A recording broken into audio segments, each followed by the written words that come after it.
క్యాంటీన్లో కాఫీ తాగుతూ కూర్చుని ఉన్నాడు యోగి.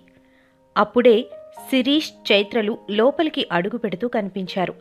లోపలకు రాగానే ఎదురుగా ఉన్న చైర్స్లో కూర్చున్నారు. ఎవరైనా గర్ల్ ఫ్రెండ్తో వస్తే ఏ కార్నర్ చైర్స్లోనో కూర్చుంటారు. వీళ్ళదేం లేకుండా ఎదురుగా అందరికీ కనిపించేలా కూర్చుని కాఫీ ఆర్డర్ ఇచ్చారు. యోగికి వీళ్ళిద్దరినీ చూస్తుంటే గుండెల్లో మంట పెట్టినట్లుగా ఉంది. అసలేమనుకుంటుంది తను? అలా వాడు కాఫీకి పిలిస్తే వచ్చేయడమేనా?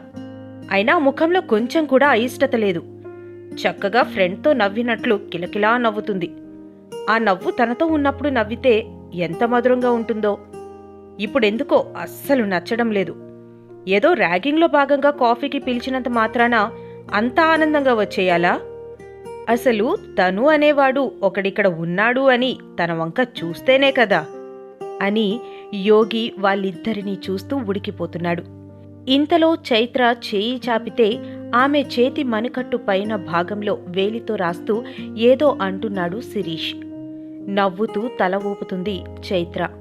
ఇంతలో ఏమన్నాడో ఒక్కసారి తలపైకెత్తి పగలబడి నవ్వింది.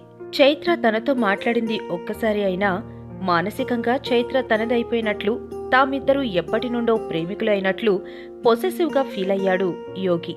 ఇక ఆగలేకపోయాడు. ఒక్క ఉదుటున పైకి లేచి